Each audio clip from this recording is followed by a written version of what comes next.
कहानी आभास। सुमित, एक साधु पुरुष, अपनी आंखों में विशेष रूप से ताजगी और दृष्टिदारिता लेकर जी रहा था। वह गांव के आसपास के जंगल में एक छोटे से आश्रम में बसे थे। उनके साथ एक साथी भी था जिसका नाम विशाल था। सुमित का लक्ष्य था लोगों को अपने आत्मा का आभास कराना और उन्हें जीवन के असली महत्व का पता लगाने में मदद करना। एक दिन गांव के बच्चे राज, जिसने सुमित के आश्रम की ओर बढ़ता कदम रखा, उसने सुमित से कहा, बाबा, मुझे आपसे कुछ सीखना है। सुमित मुस्कुराए और बोले, राज, सीखना एक साथी का सार्थक हिस्सा है। तुम क्या सीखना चाहते हो?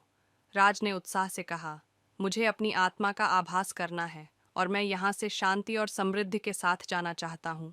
सुमित ने राज को अपने साथ लेकर जंगल की ओर बढ़ने का निर्देश दिया। वह उन्हें एक गहरे वन में ले गए जहाँ प्राकृतिक सौंदर्य और शांति का वातावरण था। वहां पहुंचकर सुमित ने कहा, राज, इस वन को ध्यानपूर्वक सुनो और आत्मा के आभास के साथ इस अनुभव को जीते जाओ।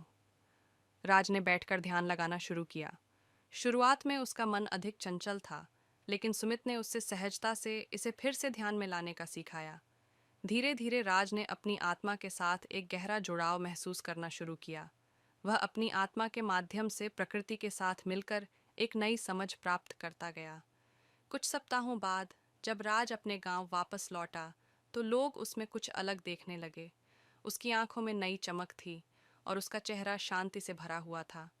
लोग उससे मिलकर यह सब जानने के लिए बेहतरीनी से पूछते रहे। राज ने मुस्कुराते हुए कहा, आप सभी को यह एहसास कराना चाहता हूँ कि हमारी आत्मा हमें हमारे जीवन की असली महत्वपूर्णता का एहसास कराती है।